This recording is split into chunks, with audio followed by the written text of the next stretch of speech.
Boa noite, irmãos. Vamos estar orando para começarmos mais um culto. Muito bom nós estarmos aqui. Oremos. Senhor, muito obrigado por este dia, por mais um dia que o Senhor nos deste com vida, com saúde, em paz. Muito obrigado porque o Senhor nos trouxe até aqui, ó Deus, para louvarmos e engrandecermos o nome do Senhor, Pai. É rica essa oportunidade, nós só temos a te louvar e te agradecer por isso. Muito obrigado, Senhor, por tudo, em nome de Jesus. Amém. Convidar os irmãos a se colocarem de pé, vamos estar louvando o nome do Senhor.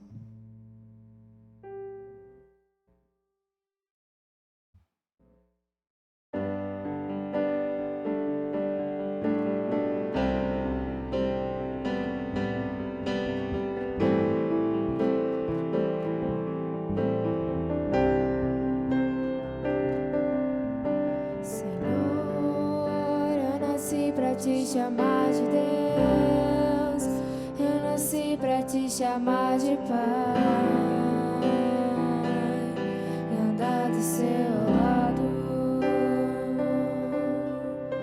Senhor, desde o ventre da minha mãe, eu sou povo exclusivo seu,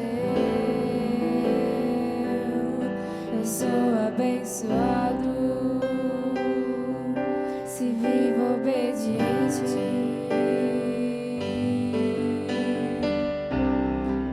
mas todo dia o pecado vem, me chama, todo dia as propostas vêm, me chama, todo dia vem as tentações. Chama, todo dia o pecado vem, mas eu escolho Deus, eu escolho ser amigo de Deus, eu escolho Cristo todo dia, já morri pra minha vida e agora eu vivo a vida de Deus, mas eu escolho Deus, eu escolho ser amigo de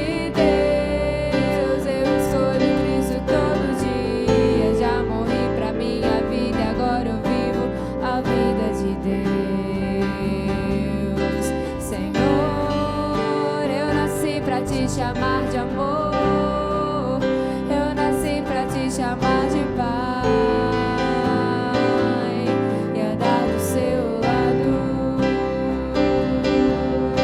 Senhor, desde o ventre da minha mãe, eu sou povo exclusivo seu,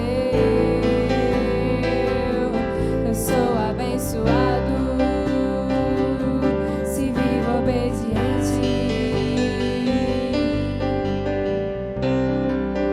Todo dia o pecado vem, me chama, todo dia as propostas vêm, me chama, todo dia vem as tentações, me chama, todo dia o pecado vem.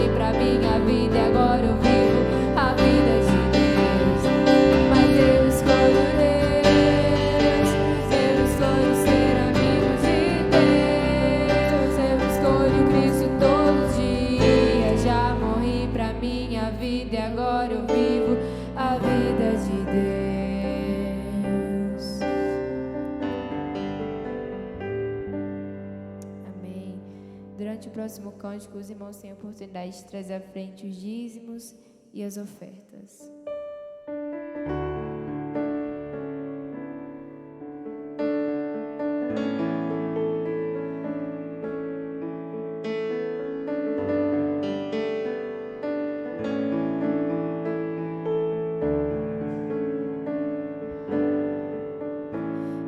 Espírito, em verdade te adoramos, te adoramos, em espírito, em verdade te adoramos, te adoramos. Rei dos reis,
Amém, meus irmãos? Graça e paz. Muito bom estar de volta. Depois de um período de férias, deu para descansar um pouco. E agora, ter essa oportunidade, de estar de volta aqui com os irmãos, para juntos cultuarmos ao Senhor, celebrarmos ao nome do Senhor. Eu agradeço a Deus pela vida de cada um dos irmãos. Nós vamos orar, Eu quero interceder pela sua vida. Talvez você esteja precisando de uma intervenção de Deus, de um tratamento de Deus de uma forma específica, E nós vamos colocar isso diante de Deus nesse momento. Oremos. Senhor, muito obrigado. Muito obrigado porque nós temos o privilégio de estarmos reunidos aqui nessa noite para cultuarmos ao Senhor, cultuarmos ao Teu nome. E pedimos ao Senhor, ó Deus, que na Tua infinita bondade e misericórdia seja servido, ó Deus, em abençoar as nossas vidas aqui. Abençoe cada um, ó Deus, que está ao alcance desse culto, que cada um seja agraciado pelo Senhor. O Senhor conhece as necessidades de cada um, ó Deus. O Senhor sabe que cada um tem vivenciado, tem passado, tem precisado do Senhor. Coloca a Tua mão agora para abençoar a saúde física, emocional, espiritual, a saúde financeira.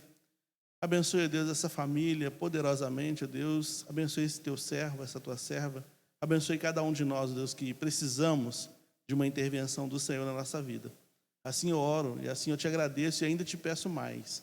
Receba a nossa adoração e fale aos nossos corações ainda mais através da Tua palavra neste momento, em nome de Jesus. Amém. Quero convidar os irmãos a uma leitura bíblica que se encontra no Evangelho de João, capítulo 4, do versículo 20 ao versículo 24. João 4, de 20 a 24. Saudade dos irmãos, saudade da igreja. A gente fica longe, mas fica pensando em cada momento, E essa hora, sim, Ezequias está lá pregando. Depois eu dei um confere lá em todo mundo, lá ver o que estava acontecendo. João 4, de 20 a 24, está registrado assim: Nossos pais adoraram neste monte, e vós dizeis que é em Jerusalém o lugar onde se deve adorar. Disse-lhe Jesus: Mulher, crê-me que a hora vem em que nem neste monte, nem em Jerusalém, adorareis ao Pai. Vós adorais ao que não sabeis, o que não sabeis. Nós adoramos o que sabemos, porque a salvação vem dos judeus. Mas a hora vem, e agora em que os verdadeiros adoradores adorarão o Pai em espírito e em verdade, porque o Pai procura a tais que assim o adorem. Deus é espírito, e importa que os que o adorem em espírito e em verdade. Amém? Que Deus se digne abençoar a leitura da sua palavra e aplique essa palavra aos nossos corações, Que nós possamos, através da observação do texto e da iluminação do Espírito Santo, compreender o que o Senhor tem para a nossa vida nessa noite através dessa leitura. Estava lendo esse texto por esses dias e me lembrei uma vez que uma pessoa chegou para mim, uma irmã chegou para mim e falou assim: Pastor, eu vou para outra igreja porque lá Deus está falando comigo. Deus não está falando comigo aqui, então eu vou para lá porque lá Deus fala comigo. Vai com Deus. Eu queria que o Senhor me abençoasse. Não, eu não tenho como te abençoar, mas eu oro por você. Em nome de Jesus, vai em paz. Mas isso me deixou pensar, tem muito tempo isso já, me deixou pensativo, Eu fiquei pensando, vou para um lugar onde Deus está falando comigo. Você sabia que desde tempos muito antigos, desde que o homem é homem, desde quando começou a se adorar a Deus, se pensa que existem lugares específicos para Deus falar? Por exemplo, você vê na Bíblia muitos lugares que são montes sagrados, Monte Moriá, onde Abraão ia sacrificar o Isaac, Monte Sinai, das tábuas, Monte Horebe, Monte Carmelo, várias montanhas, vários lugares, Quando fala que quando fala sobre os alteiros, Os alteiros, os lugares altos, eram os lugares onde se fazia altares para adorar a Deus, porque acreditava que eram os pontos, numa linguagem hoje, até uma linguagem mística, uma linguagem New Age, Hoje se fala assim, eram lugares magnetizados. Hoje ainda se pensa assim, tem lugar, eu falei New Age porque o pessoal que acredita, o pessoal da nova era, o pessoal que pratica a religião da nova era, essa religiosidade mística, eles acreditam nos umbigos da terra, né? Nos lugares que são pontos. Em Brasília, por exemplo, é um lugar magnetizado, tem uma pedra que eles dizem que ela fica flutuando. Então, tem lugares assim que eles acreditam que são lugares específicos, onde existe uma manifestação espiritual mais precisa, onde se pode perceber, sentir e ser tocado por uma presença cósmica, alguma coisa fora da realidade humana. E na Bíblia não é diferente disso. Antigamente o povo achava que havia lugares onde Deus se manifestava com mais frequência. Por exemplo, o povo fez altares em Betel. Betel significa casa de Deus, né? El é Deus. Então, em Betel se fazia altares. Você tem, por exemplo, no livro de Juízes, que o próprio pai do Gideão, capítulo 6 vai falar sobre isso, ele tinha altares, né? As pessoas faziam plantações em oferenda aos deuses, né? O Salmo 121, eu levo meus olhos para os montes, não é isso? Por que fala isso? Eu levo meus olhos para os montes, de onde me virá o socorro? É porque realmente se acreditava que os montes eram lugares de manifestação das divindades. Então ele está criticando isso, o salmista está criticando, ele diz assim, elevo meus olhos para os montes. De onde virá o socorro? É desses montes? Não, meu socorro vem do Senhor que fez os céus e a terra, quer dizer, o Senhor que fez os montes. Eu não estou preocupado com os montes, porque não tem energia nos montes, não tem. Mas se pensava isso, e até o povo de Deus tinha isso, por uma questão cultural mesmo, achavam que tinha um lugar específico onde Deus falava, né? Por exemplo, quando Salomão vai consagrar o templo que ele construiu, a Bíblia diz que a oração de Salomão foi tão forte que a presença de Deus encheu o lugar que nem os sacerdotes podiam entrar. A energia, a presença de Deus, a manifestação de Deus no lugar era tão forte que as pessoas caíam em transe no lugar. A Bíblia fala também, por exemplo, que quando Saul foi ungido rei, numa das versões da unção dele, né? Porque tem pelo menos 2 versões sobre a unção de Saul. Mas numa das versões ele saiu em busca das jumentas do pai dele, que tinha se desgarrado, ele foi para um lugar, e quando ele chega num determinado lugar, tinha um grupo de pessoas profetizando. E Saul entrou em transe e começou a profetizar no meio deles. Então eles acreditavam nisso, que tinha um lugar específico, né? O pessoal falava, vamos para o Horebe, o monte de Deus. É assim que se falava, né? E aí, quando essa irmã falou isso comigo, vou para o lugar onde Deus fala comigo. Vou para o lugar onde Deus fala comigo, porque aqui Ele não está falando, não. Aí eu pensei, gente, então eu tenho que me conectar na tomada para Ele voltar a falar, né? Porque se ele parou de falar, o que está acontecendo? Então, vou conectar IBMAV na tomada aí para ver o que acontece. Mas a gente fica meio preocupado com certas coisas que a gente escuta nesse sentido, porque ela, além de remeter a uma religiosidade antiga, ela também remete a um paganismo, né? Um paganismo que está presente na igreja cristã ainda hoje. Né? Tem pessoas que acreditam que existem os lugares onde Deus fala, existe a igreja forte, existe a oração forte, existe o irmão forte, a irmã forte. Vamos lá ouvir o fulano de tal. Eu conheci eu atendia, não atendi uma vez, não atendi vários anos, uma pessoa, uma irmã, que ela tinha sérios problemas com isso, e ela agora parece que encontrou uma igreja, está firme lá, mas eu aconselhava ela regularmente, ela era de outra igreja, ela é de outra igreja, sempre foi de outra igreja. Num determinado momento nós fomos da mesma igreja, mas ela sempre me chama meu pastor, então sempre se remete a mim. Mas ela tinha esse negócio no bairro dela, aliás, no bairro dela não, um bairro vizinho ao bairro dela, tinha uma senhora que realizava um culto 2h30 da manhã, não sei se é a primeira sexta-feira do mês, né? Acho que é a primeira sexta-feira do mês. 2h30 da manhã o culto. E ela ia nesse culto, porque não, vou lá porque lá Deus revela. Tudo que eu quero ouvir de Deus está lá. Eu sento lá e é só conectar que eu estou escutando tudo que Deus tem que falar para mim. Então tem gente que fica em busca disso, dos gurus, dos lugares, das pedras ungidas, dos lugares ungidos. Né? Tem gente que vive em torno disso. Aqui o texto fala sobre isso. o texto fala que há uma discussão, uma conversa, né? Bem profunda, inclusive, entre Jesus e uma mulher de Samaria, em qual era o lugar de adoração. Qual é o lugar certo? Porque os samaritanos, eles não eram considerados judeus, eles foram um povo mestiço, né?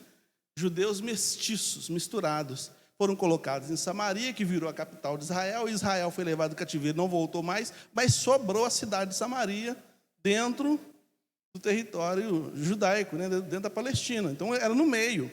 Você tem a Judéia em cima, a Samaria no meio e a Galiléia embaixo. Jesus tinha que ir de um lugar para o outro, e todas as vezes os judeus davam a volta, não passavam por dentro. Mas Jesus passou por dentro, chegou num lugar que era o Poço de Jacó. Naquela montanha onde eles estavam, que certamente que era o Monte Gerizim, tinha um templo deles, dos samaritanos. Porque os samaritanos foram impedidos pelos judeus de irem ao templo de Jerusalém. No ano 19 a.C., o Império Romano começa a construir o templo de Jerusalém, muito bonito, por sinal, mas os samaritanos não podiam ir lá cultuar. Então eles construíram no Monte Gerizim, o monte sagrado, talvez, aí dos samaritanos, o templo. E era uma tradição que se passava de pai para filho. Ela falava assim, meus pais me disseram, nossos pais me disseram. Né? Então, vem passando de pai para filho aquela tradição que aqui é o lugar que Deus fala, aqui é o lugar que Deus fala, aqui é o lugar que Deus fala. Essa mulher tem muita sinceridade no coração dela nesse sentido. Ela está ali, ela falou, é aqui que é o lugar de adorar. Jesus falou, você não está entendendo nada, a salvação vem dos judeus. Até Jesus mostra faz um coro, né, com os judeus ortodoxos. A salvação é nossa, rapaz, você não tem nada com isso não. Você não sabe o que você está fazendo, você está adorando errado. Mas não é bem isso que Jesus quer deixar claro, que para Deus, o que Jesus deixa bem claro, não importa se é no Gerizim, se é no Horebe, se é no Sinai, se é na dona do 2h30 da manhã do culto, se é na Ibemave, para Deus não importa o lugar, porque a terra é dele. Se a pessoa, o homem que foi na lua, né, ela leu o Salmo 8, e lá ele adorou a Deus, lá ele sentiu a presença de Deus. Não é isso que diz aí a história sobre ele? Tem gente que não acredita que foi na lua, né? Não foi na lua, não. Tecnologia nós temos hoje para ir, em 60 não tinha. Não importa. O importa é que o Armstrong disse que leu um texto bíblico lá, ficou encantado com o que ele viu, toda aquela imensidão. E lá ele sentiu a presença de Deus. Jonas estava na barriga de um peixe, no mais profundo dos oceanos, né? Lá onde a Bíblia fala em Gênesis, as comportas da terra, a fonte do abismo, né? Profundeza, tantos, 20, 30, 50 metros de profundidade, não sei. Mas ele ficou entusiasmado com a ideia de ele ter dobrado o joelho dentro da barriga do peixe, e Deus ouviu. E aí eu te pergunto, a mulher samaritana tinha essa dúvida. Meu pai falou que é aqui. Jesus falou, olha, está todo mundo equivocado. A adoração, ela tem que passar disso, de lugares. Tem que passar disso, de jeito, né? Tem jeito também. Tem gente que não pode falar com Deus de qualquer maneira, não. Tem que mudar a voz. Excelentíssimo Senhor Deus. O cara não fala assim no cotidiano. Aí não pode falar você com Deus, não. Tem que falar tu. Mas tu e você não é a mesma coisa? Tu és grande, mas foi enrolando muito aí para esse lado, não dá para conjugar muitos verbos, né? A gente vai ficando meio enrolado. Né? Mas tu és grande, você é grande, é a mesma coisa. Mas a gente fica com medo de falar você, porque não pode chamar Deus de você, não. Mas chama de tu. Enfim, a gente acha que tem que mudar a voz, a gente acha que tem que ter um lugar específico, a gente acha que tem que ter uma posição específica de corpo, a gente acha que tem que ter um lugar específico para adorar. Mas Jesus falou, não tem nada disso. Por que ele fala a salvação vem dos judeus? O judaísmo é a religião monoteísta. O judaísmo apagou da sua história, a ideia de outras divindades. O que tinha no judaísmo antigo, na época de Salomão, que foi com um judaísmo contaminado, ou uma religiosidade contaminada, ou uma adoração contaminada, era a monolatria, que é a mistura de deuses. Você admite que existem centenas de deuses, mas faz preferência por um. Isso chama-se monolatria. Mas quando o povo judeu, quando os judeus sobrevivem ao cativeiro, eles voltam para a terra, eles acabam com a monolatria. Então agora tem a adoração ao único e verdadeiro Deus, ao monoteísmo. Então somente Deus, somente Ele. Então acabou essa... Lembrando que Jesus está conversando com a mulher samaritana, e Samaria era um povo mestiço que também trazia suas culturas e suas religiões. Então ele está falando, a adoração de vocês está equivocada, porque vocês continuam na monolatria, vocês continuam. Não é só uma mistura racial, mas é uma mistura cultural. E isso está trazendo transtorno para a religião de vocês. Tanto Jesus, parece que Jesus está querendo dizer, ele não disse, mas parece que ele está querendo dizer para ela também o seguinte: às vezes a religiosidade ela passa pela falta de verdade, porque vocês odeiam os judeus, e os judeus odeiam vocês. E não tem como você fazer uma adoração verdadeira a Deus se você não consegue amar seu irmão. João fala sobre isso. João fala, se você não ama seu irmão que você vê, não adianta você falar que ama a Deus que não vê. Sua religião é falsa por causa disso. E adoração em espírito e em verdade, a gente sempre vê a gente querendo explicar isso de tudo quanto é jeito, né? Quantas vezes a gente já viu gente querendo explicar isso? A gente tentando explicar isso. Até eu já tentei explicar isso, mas vamos falar só assim. Adoração em espírito e em verdade tem a ver com profundidade. Porque Jesus fala sobre fontes de águas que nascem dentro. Uma fonte que nasce dentro, uma fonte de água, é uma coisa profunda. Então nasce dentro, é uma mudança interna. O primeiro mandamento é amar o Senhor teu Deus de todo o teu entendimento, toda a tua força, não é isso? Toda a tua alma, é isso, profundidade. É diferente de Isaías capítulo 1, onde Deus vai falar assim: esse povo me louva com os lábios, mas seu coração está longe de mim. Adoração em espírito e verdade é o contrário disso. Isaías fala: esse povo me louva com os lábios, mas seu coração está longe de mim. Adoração em espírito e verdade envolve o coração, envolve a alma, envolve o mais profundo do ser. Envolve mudança de caráter, mudança de mente. É isso. Adoração é isso. E adoração em espírito e em verdade não é uma coisa de um momento. Agora é um momento de adoração. Não, o primeiro mandamento, eu volto a repetir: amarás o Senhor teu Deus de todo o teu entendimento, toda a tua alma, todas as tuas forças. É a vida. Eu não tenho que ter um momento de adoração, eu tenho que ter um momento de adoração com cânticos. Mas a minha vida deveria ser uma adoração constante. Isso é adoração em espírito e em verdade. O que Jesus está condenando ali na fala dele com a mulher é isso. Ele falou assim: olha, vocês têm um momento de culto, onde vocês dobram os joelhos, onde vocês levantam as mãos, onde vocês falam que amam a Deus. Mas saiu dali, se encontrar um judeu, desvia, vira a cara. O ódio continua vivo aqui dentro. Então a adoração é fajuta. Vocês têm um momento de um catarse, né? Um momento de regozijo diante dos extremismos religiosos, ou enfim, mas não tem verdade. Por que não tem verdade? Porque o ódio permanece. O ódio permanece. Então, talvez seja isso que seja adoração em espírito e em verdade. É quando a minha vida está toda envolvida, a minha vida como um todo está envolvido. Paulo, só para simplificar isso aí, para ilustrar também um pouco mais, que a gente tem que passar para o tema em si, né? Paulo vai dizer assim: você que é escravo, trabalhe para o seu patrão como se estivesse fazendo isso para o Senhor. Está vendo a profundidade? Porque às vezes o sujeito se converte, está lá escrito. Inclusive na igreja de Corinto, o Filipos, tinha uma situação dessa. Um escravo e um senhor que eram membros da mesma igreja. Então o sujeito pensa: se Jesus me libertou, não posso ser seu escravo mais. E ele quer sair fora. E Paulo fala: não, cara, se submete aí o senhorio dele. Cada um fique como foi chamado. Se você foi chamado por Cristo sendo escravo, permaneça escravo. Se foi como Senhor, permaneça Senhor. Mas faça isso como se fosse servindo ao próprio Deus. Sua vida está envolvida nisso. Se você fizer uma rebelião contra Ele, qualquer coisa, está deixando bem claro que você nunca teve encontro com Deus. Você não está respeitando um contrato, cara. Então, a adoração no Espírito e verdade talvez seja isso, né? Talvez seja isso, não sei. Mas aqui então a gente vê essa distância entre os judeus e os samaritanos que impossibilitava a verdadeira adoração, né? Jesus explica que os judeus, sim, fizeram uma limpeza na vida religiosa deles, retirando do panteão todo tipo de divindade, todo tipo de adoração estranha, todo tipo de fogo estranho, para adorar somente ao Senhor.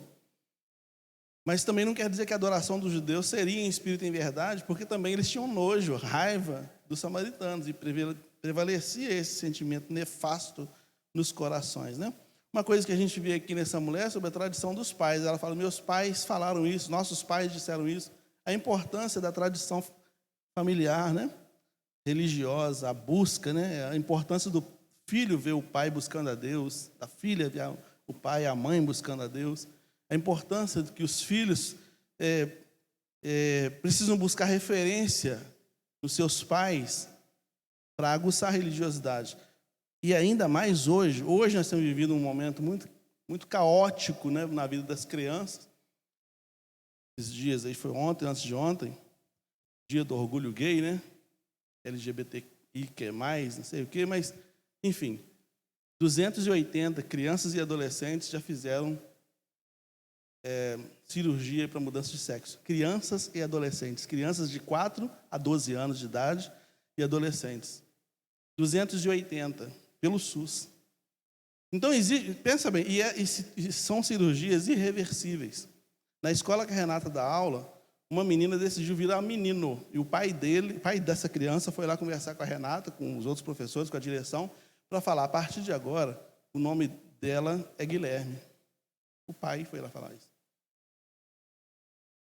Então, a importância de passar a tradição. Eu fico preocupado, às vezes, com irmãos que decidem parar de vir na igreja. Tem filho e decide parar de vir na igreja. Fico preocupado com isso. O que está... Não sabe o perigo. O perigo. Isso aqui que a gente está fazendo é antídoto. É uma vacina contra receber a palavra, se banhar com a palavra. Jesus falou: vós estáis limpos pela palavra que eu vos falei. Entendeu? Aí fora o negócio está feio. Muito feio mesmo, de verdade. E o investimento é nas crianças, porque se eles destroem a mentalidade das crianças, o futuro está dominado, totalmente dominado. Estava vendo um neuropsicólogo, acho que é isso mesmo, falando sobre conhecimento raso. Hoje em dia se tem muita informação e pouco conhecimento. As pessoas têm muita informação rasa. E para a mídia, para os dominadores do mundo, informação rasa é a melhor coisa que tem. É aí que manipula as pessoas. Entende? Então, parece que a gente está fora, mas não está fora, não. O lugar certo é na presença de Deus. Seja Ele dentro da sua casa, seja Ele no templo onde você está acostumado a reunir. E não tem essa história de falar assim: não, eu sou a igreja, eu posso adorar sozinho. O pessoal do desigrejado fala isso, né? Mas deixa eu te falar uma coisa que eu escutei um pregador falando, me chocou, mas eu falei: deixa eu ouvir o que ele está dizendo. E ele tem razão. Você não é igreja. Eu não sou igreja. A Bíblia não me autoriza a falar sobre isso. Eu sou membro do corpo e você é membro do corpo. Igreja somos nós reunidos. Inclusive, a definição da Convenção Batista Brasileira acerca de igreja passa por essa via aí. Vai dizer isso. O que é igreja? Igreja é um grupo de pessoas biblicamente batizadas que se reúne regularmente para adorar a Deus. O grupo de pessoas. Eu e você somos membros. E membro fora do corpo apodrece e morre. Amputa sua mão e tenta ver se ela vai sobreviver. Igual a família Adams, né? Sobrevive não. Está na família Adams. Um membro amputado não sobrevive. Ele tem que estar ligado ao corpo. E aí Jesus até fala sobre a videira, né? Sobre a questão de ser membro do corpo de Cristo. Não sei se é Romanos, deve ser Coríntios, que Paulo fala sobre isso. Ele faz essa analogia, né? A mão precisa do pé, o pé precisa da mão. Para desenvolver. Aí nós somos igreja. Em casa sozinho você não é igreja, não. Em casa sozinho você é um membro que está amputado, está gangrenando e vai morrer, daqui a pouco está morto. É questão de tempo. Né? Porque ali em casa você vai misturar muita coisa. Em casa primeiro você mistura o culto com a pipoca. Né? Você faz uma pipoca, eu vou fazer uma pipoca, daqui a pouco começa o culto. Aí acabou o refrigerante, você dá uma fugidinha lá, pega o refrigerante e continua aqui. Já misturou o culto com a pipoca. Você não faz isso aqui, mas em casa faz. Em casa, a criança chama, você sai no meio do culto. campainha toca, telefone toca, ou então você está com o telefone no culto, outro telefone do lado de cá, vendo como é que está o jogo do Flamengo. Está misturando outros deuses, entende? E a adoração vai embora. Aí vira só alguma coisa protocolar. Assistiu o culto, benção, hein? Uma benção. Foi uma benção. Então, não cai nessa não de adorar em casa. Adorar é junto, é todo mundo junto. E o calor, né, para manter o corpo vivo. Então tem muita gente adorando outros deuses sem perceber, né? Misturado com Jeová. Está tudo junto, né? Sem perceber. Aí adora pessoas, personalidades, né? A pessoa que falou comigo, a menina que eu falei, né? Ia na casa da irmã lá 2h30 da manhã. Isso é culto à personalidade. Isso é um culto à personalidade. Quer dizer, hoje, quarta-feira, 1º de fevereiro, quem vai pregar na IBEMAVE? Silas Malafaia. Você pensou? Vamos falar outro. Quem vai pregar na IBEMAVE? Hernandes Dias Lopes, ou Augustus Nicodemos. E esvaziar o resto das igrejas, tudo, todo mundo ia vir aqui. Ia ter que marcar o primeiro culto 6, o segundo culto 7h30, e se bobear um terceiro culto ainda para atender todo mundo. Todo mundo ia querer estar aqui para ouvir. Isso é culto à personalidade. Mas quem vai pregar na IBEMAVE 1º de fevereiro de 2023? Pastor Cláudio. O pastor Cláudio. Tá. Depois eu tento assistir. Aí assiste 10 minutos, para dar mais uma visualização, sai fora. Não dá para assistir. É culto à personalidade. É isso que está destruindo muitas igrejas. Entendeu? É isso. Então a pessoa vai porque a banda tal está tocando, porque o grupo tal, porque o cantor tal. Tinha um pastor aqui em Juiz de Fora, assumiu uma igreja e pelo menos 2 vezes por mês, não sei precisar, porque já tem muito tempo isso, ele levava um cantor lá na igreja dele, lotou a igreja. Ele pegou a igreja com 40 membros, em 1 ano e meio, mais ou menos, tinha mais de 280. Eu fui pregar lá. Chamou, preguei lá. Aí antes de pregar, estava conversando com ele no gabinete. Ele mostrou uma foto. Devia ter umas 20 a 30 pessoas para batizar. Aí, Cláudio, que benção aí, ó. Batizar essa galera aí, tá chegando. A colheita tá boa. E todo mês era isso.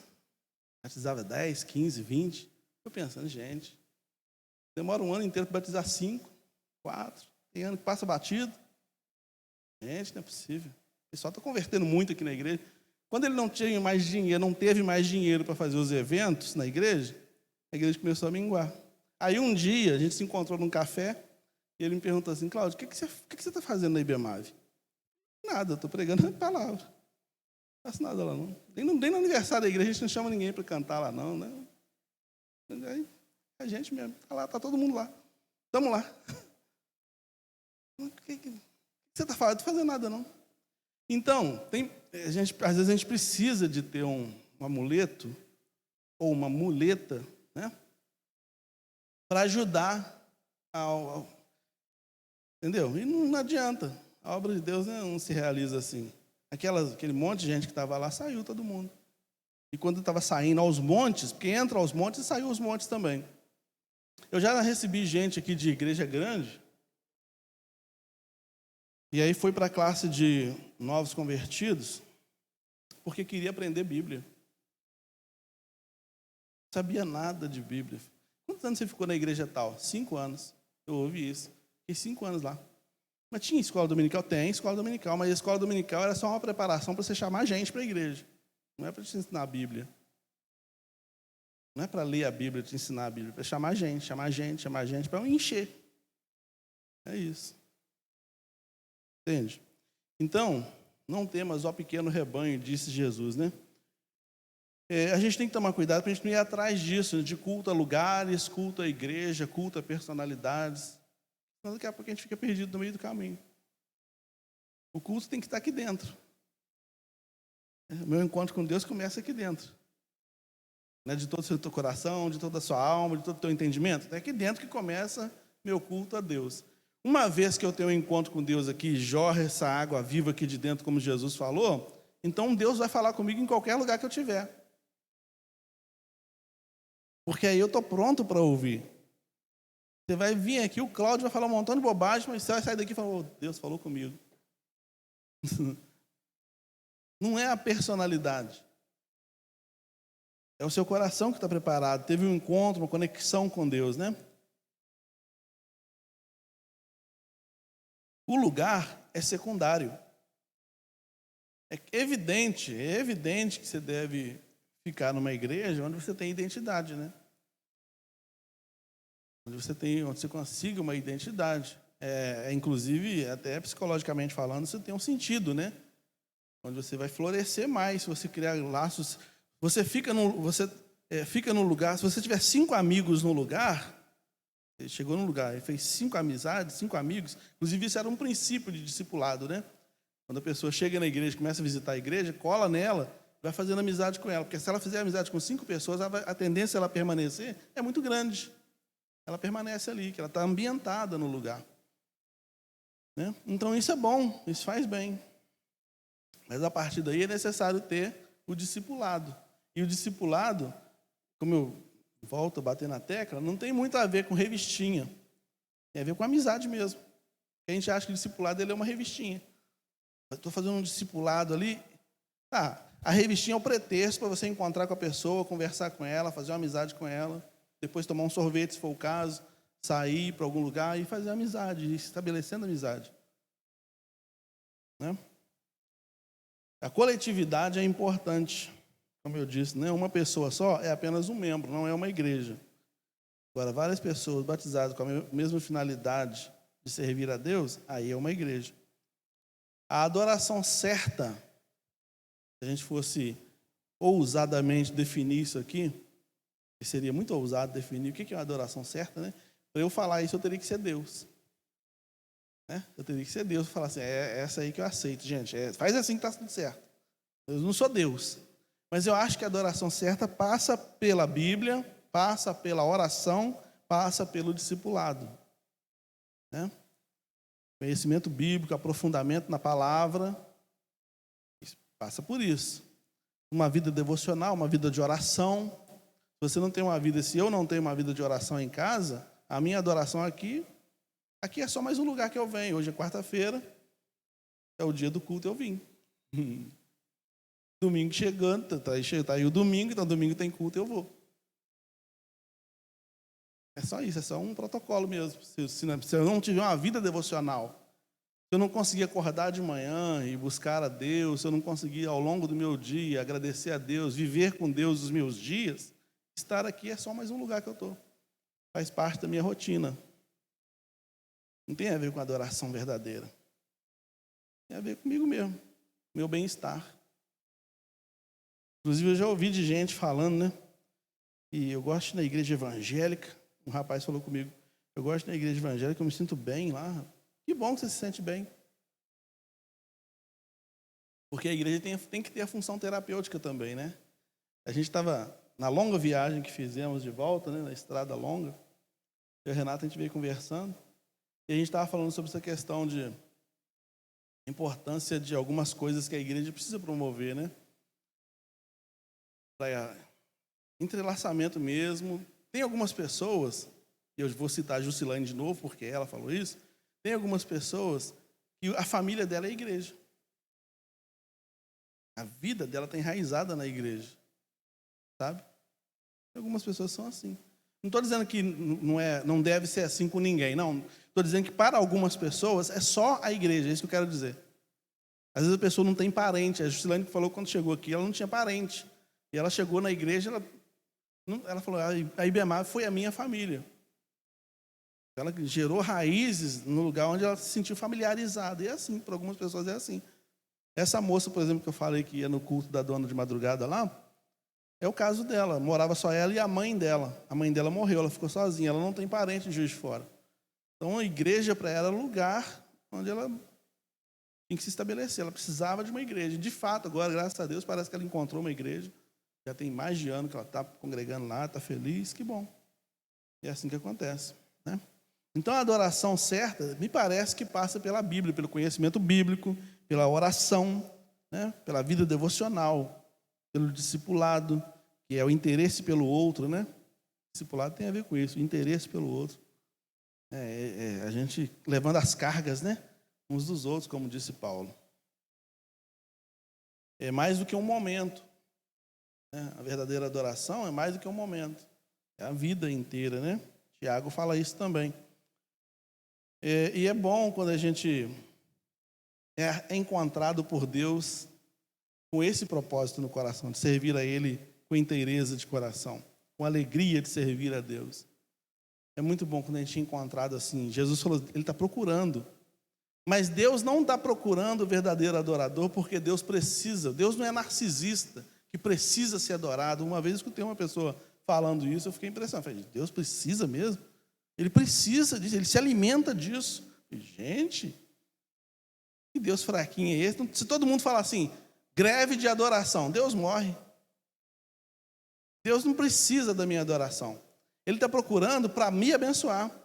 É como se o mar falasse com o peixe assim, fica em mim. Você acha que o mar precisa do peixe? Não, o mar, gente, é só uma fantasia. O mar entende que o peixe precisa, a noção que o peixe não tem. Às vezes o peixe quer pular para o lado de fora. Entendeu a analogia do negócio? Então, Deus precisa da adoração nesse sentido, para me dar vida. Não porque Ele precisa por causa do narcisismo dele. Então Ele está procurando o verdadeiro adorador, Ele dá vida para esse verdadeiro adorador. Ele enche essa vida, ele é galardoador daqueles que o buscam. Ele enche essa pessoa, Ele abençoa essa pessoa em vários sentidos da sua vida. A pessoa é agraciada, é abençoada, é levantada pela misericórdia e pela graça dEle.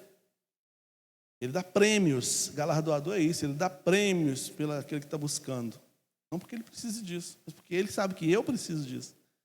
Cláudio, fica em mim, porque sem mim você vai morrer. Eu sou a videira verdadeira.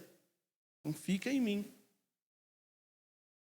É como se o pai do filho pródigo dissesse para o filho pródigo, fique em casa, porque fora de casa você vai morrer. Não, o pai não precisava do filho ali. Né? Então é bom buscar a Deus em espírito e em verdade. Né? Porque eu preciso disso, você precisa disso também. E quanto ao lugar, o lugar é o de menos, é secundário. Jesus falou isso com a mulher samaritana. Fica preocupada se é no Monte Gerizim, se é lá em Jerusalém. Deus não está preocupado com geografia. Ele não está preocupado com geografia. Deus está preocupado com o seu interior, com a sua mente, com o seu coração, com a sua alma voltada para Ele. Esse é o verdadeiro lugar de adoração. Quando esse lugar está preenchido de adoração, todos os lugares se tornam altares. Todos os lugares se tornam altares. Eu estava passando em Leopoldina, por esses dias, né? Eu passei uns dias lá, e aí teve uma hora que eu fui num lugar, aí eu estava indo com o carro, eu vi uma moça orando por 2 rapazes na rua, sabe? Ela colocou a mão assim no peito dos 2 rapazes e estava orando por eles no meio da rua, de dia, com sol quente. Os caras lá, com a mãozinha, recebendo a oração. Quando o coração está quedado diante de Deus, quando o lugar é certo, o lugar aqui dentro, está tudo certo aqui dentro entre eu e Deus, o lugar geográfico não importa. Não importa. Então tem gente que acha assim, não, eu gosto da oração do fulano de tal, porque o fulano de tal vai 3 vezes no monte, meia-noite ele está lá no monte, lá orando lá. Você quer orar no monte? Pode ir. Mas isso não vai fazer diferença nenhuma na sua vida. Jesus falou, entra no teu quarto, Mateus 6,6. Entra no teu quarto, fecha a tua porta, ora em secreto, e teu pai que vem em secreto te recompensará. Não é o lugar, é a alma. É a alma. Então, acontece essas coisas. Uma vez um rapaz em situação de rua me parou. Eu estava passando num lugar, ele me parou e começou a conversar comigo e eu senti que deveria orar por ele ali. Ajoelhei na rua e orei. Senti de Deus que eu deveria fazer aquilo. E orei por ele. Senti que ele foi abençoado. O rapaz era desviado, inclusive, de uma igreja. Então não é o lugar. Acredito que você também deve ter passado por experiências assim. Não é o lugar, é a alma. Quando a sua alma está quedada diante de Deus, a geografia pouco importa. Pouco importa. Então, cuidado com o culto aos homens, às personalidades, aos lugares, aos movimentos. Tudo passa. Mas Jesus falou bem claro, a minha palavra não vai passar. Tudo, o resto, tudo passa. Por isso que o principal é a palavra. Quando eu estou alicerçado na palavra, essas coisas não levam o meu coração para lugar nenhum. Quantos movimentos, quem é mais tempo, tem mais tempo de igreja aí, quantos movimentos a gente já viu acontecendo, né? Quantos movimentos que dividiu a igreja batista para tudo quanto é lado, pastorada, tudo endoidando para lá e para cá. Agora é isso, agora é aquilo. Passou tudo, está todo mundo aí agora pensando, o que a gente vai fazer agora? O que a gente vai fazer agora? Entendeu? Tudo passa. Esquece essas coisas. Fica na simplicidade do evangelho, que é só disso que a gente precisa. Só disso que a gente precisa. Simplicidade do evangelho, que fala que eu tenho que amar a Deus e meu próximo. É isso. Oração, palavra, discipulado, que é o meu próximo do meu lado, né? Discípulo ao lado. E vamos tocando a vida, que é assim que funciona. É assim que é. Amém, meus irmãos? Que Deus nos abençoe e que Ele encontre o lugar certo no nosso coração, né? Um lugar de adoração, um altar para Ele ser adorado dentro da gente, né? Que é o rio de água viva, né? A fonte que salta para a vida eterna. Próximo domingo, a gente vai ter a ceia do Senhor, à noite, tá? 19 horas a gente vai realizar a ceia do Senhor no próximo domingo. Eu estou querendo começar uma série de mensagens no livro de Gênesis. Mas por que eu fico com medo de anunciar essas coisas? Porque não tem nada a ver comigo, tem a ver com Deus. Eu gostaria de fazer, como já fiz em uma outra oportunidade, um estudo profundo em Gênesis e outros livros da Bíblia. Mas eu não vou falar que eu vou fazer uma série. Vou começar então, todos os domingos de fevereiro, todos os domingos de março, será livro de Gênesis? Não sei. Porque Deus pode soprar outra coisa. Por exemplo, eu não tinha pretensão nenhuma de pregar essa palavra aqui hoje. Era outra coisa, eu tinha anotado lá outra coisa. É Deus que vai definir essas coisas aí. Tá bom? Mas de qualquer forma, no próximo domingo a gente tem ceia do Senhor. Deus nos abençoe. Vamos orar. Senhor, muito obrigado pelo teu cuidado, pela tua misericórdia, pela tua graça que não tem fim. E pelo privilégio que nós temos de servir ao Senhor. Eu peço ao Senhor, Deus, que a tua palavra encontre um lugar nos nossos corações. E ela possa germinar, ó Deus, nos nossos corações, criar raízes, fortalecer a nossa vida na tua presença. Para que ventos de doutrinas, lugares, fórmulas e outras coisas não venham enredar os nossos corações, mas que nosso coração esteja firmado no Senhor. Estamos vivendo dias difíceis, dias de apostasia, onde muitas armadilhas espirituais têm sido criadas, ó Deus, muitas fenomenologias religiosas, muitas mensagens que vêm arrebatar a alma humana têm sido apregoada, mas ajuda-nos, ó Deus, a ficarmos na simplicidade do Teu Evangelho, para a glória do Teu nome. Que não venhamos a correr atrás de montes, aqui ou ali, Gerizim ou o monte de Jerusalém. Jesus falou, ó Deus, que quando os dias se aproximarem, aquele que estiver no telhado não desça, aquele que estiver no campo não volte, permaneça como está, para que não seja pego de surpresa. Então nos ajuda, Deus, em nome de Jesus, a mantermos viva essa palavra nos nossos corações. Em nome do Senhor Jesus, a que nós oramos, te agradecemos. Amém. Deus nos abençoe, irmãos. Vamos passar agora para o nosso momento de oração.